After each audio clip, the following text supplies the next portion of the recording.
Hey everyone, welcome back to my YouTube channel Commerce Tutorpedia.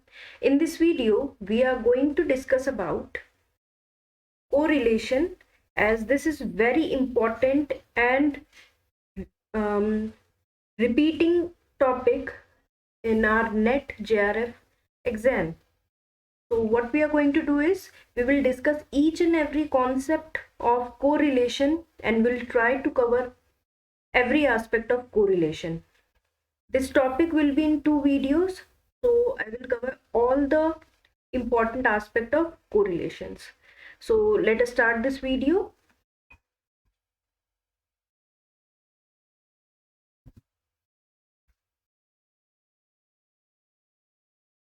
Now, first of all, correlation is the relationship between the two or more interrelated series of variables. Correlation क्या होता है? एक relationship है जब हमें कोई दो अलग अलग वेरिएबल वाली सीरीज दे रखी है, उनके बीच में रिलेशनशिप।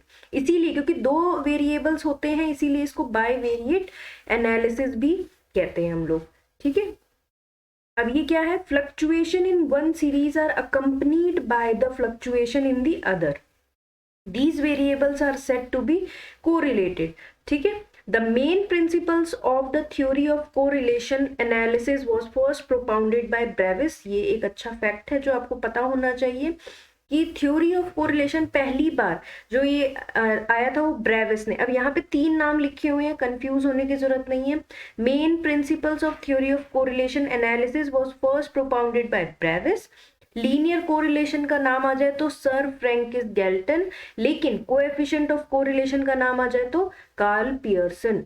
ये आपको पता होने चाहिए। आगे आ जाते हैं। नाउ काइंड्स ऑफ कोरिलेशन, यहाँ पे हमारे पास तीन टाइप ऑफ कोरिलेशन होते हैं जो मैं आपको सिंपल से हैं एक्सप्लेन कर दूंगी डायरेक्टली। पहला होता है पॉजिटिव एंड नेगेटिव कोरिलेशन। तो पॉजिटिव एंड नेगेटिव कोरिलेशन क्या होते हैं? If the change in two variables are in the same direction, मतलब अगर एक इंक्रीज हो रहा है तो दूसरा भी इंक्रीज हो रहा है, उसे हम पॉजिटिव कोरिलेशन बोलते हैं। जबकि अगर वो नेगेटिवली है, मतलब एक इंक्रीज हो रहा है और दूसरा डिक्रीज हो रहा है, it will be a negative correlation. अगला है हमारे पास linear and non linear curvilinear correlation. The distinction between जो ये है आपके पास, based upon the consistency of the ratio of change in two variable. If the amount of change in one variable tend to be constant ratio of change, है ना, तो वो क्या होगा? एक लीनियर हो जाएगा आपके पास। कर्वी लीनियर कब कहलाएगा वो? If the amount of change in one variable does not bear a constant ratio of change in other variables. ठीक है, ये समझ में आ गया। अब फिर है आपके पास simple and partial multiple correlation. ये क्या होते हैं? ये जो है based upon the numbers of variable studied है। When only two variables are studied it is the case of simple correlation coefficient. अगर थ्री और मोर है तो हमारे पास मल्टीपल एंड पार्शियल कोरिलेशंस होते हैं। ठीक है, अब ये ऐसे कहता है कि कैसे टू वेरिएबल्स एक को थर्ड को अफेक्ट कर रहा है या इन्फ्लुएंस कर रहा है, या फिर एक किस तरीके से दो को इन्फ्लुएंस कर रहा है, ऐसी चीजें हम लोग यहाँ पे पढ़ते हैं। फिर है आपके पास degree of correlations. Degree of correlations हम इससे पढ़ते हैं कि कितना ज्यादा है। If the variation in two variables are in a constant ratio the correlation is said to be a perfect. हमने पहले देखा परफेक्ट है कोरिलेशन। तो if the variation in two variable are in the same direction में होगा तो positive perfect हो जाएगा। अगर मतलब अपोजिट डायरेक्शंस में चल रहे हैं तो नेगेटिव कोरिलेशन हो जाएगा।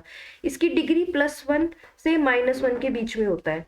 एब्सेंस कोरिलेशन क्या हो गया आपके पास? जिसकी डिग्री 0 होती है, कोई रिलेशन ही नहीं है। लिमिटेड डिग्री ऑफ कोरिलेशन का मतलब यहाँ पे 3 पॉइंट्स है। हाई के अंदर क्या मतलब होता है? ±0.75 से लेकर +-1 के बराबर। फिर है मॉडरेट ±0.25 से +-0.75 तक, और लो है आपके पास 0 से लेकर 0.25 तक।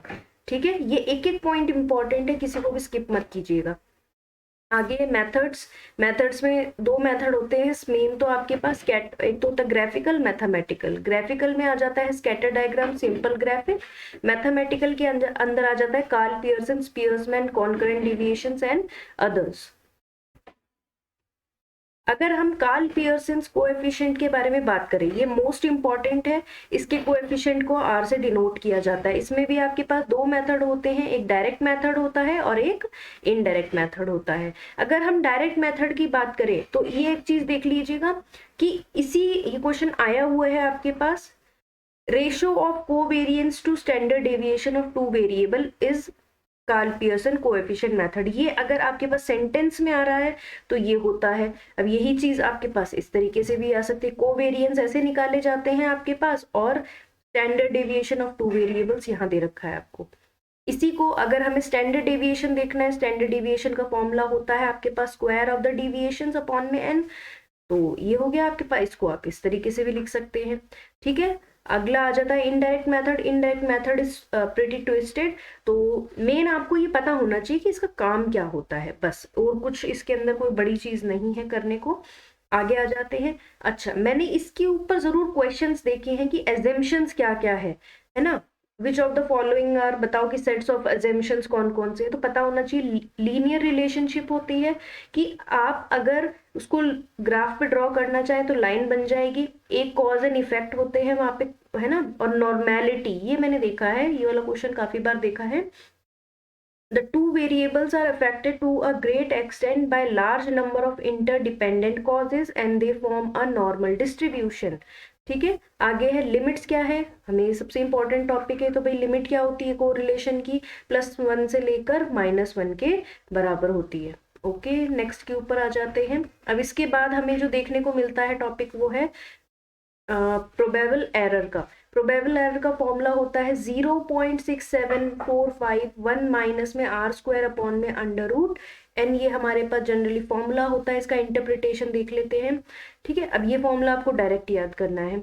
दूसरी बात ये, ठीक है, देखो प्रोबेबल एरर का मीनिंग अगर आप इससे पता लगा सको ना, एक चीज देखो कि हम 1 को टोटल मानते हैं, ठीक है, उसमें से आप इस कोरिलेशन को मतलब माइनस कर दीजिए तो वो आपके पास वो प्रोबेबल एरर निकल जाएगा वहां पे, ठीक है।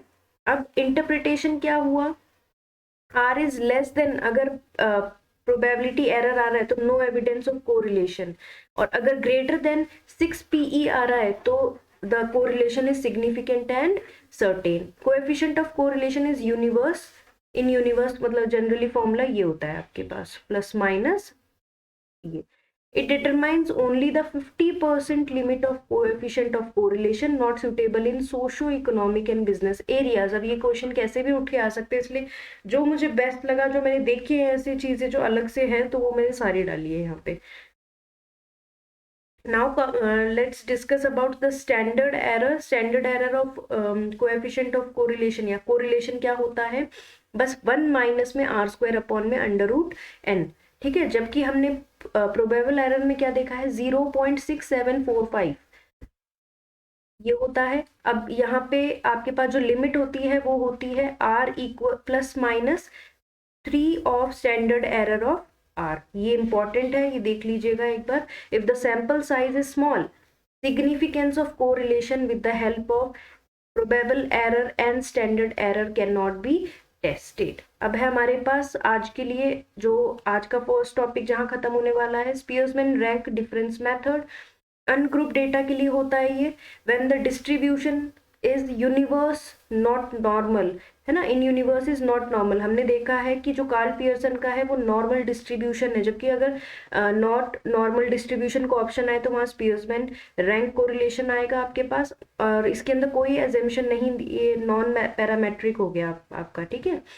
उसके बाद है आपके पास इसका फॉर्मूला 1 माइनस में 6 सिग्मा डी स्क्वायर अपॉन में एन क्यूब माइनस में एन, और अगर आपके पास कोई भी रिपीटिंग चीज है तो उसके आगे आप ऐड करते जाएंगे 1 अपॉन में 12 एम क्यूब माइनस में एन, और it is suitable for the study of attributes. तो यस गाइस, आज के लिए ही इतना ही इस वीडियो के अंदर। मैं जल्दी ही आपके लिए इसका सेकेंड पार्ट लेके आऊंगी, बट इतने में आप इसको कंप्लीट कर लीजिएगा। कोई भी टॉपिक नहीं समझ में आए आप उसको पूछ सकते हैं। Alright, thank you.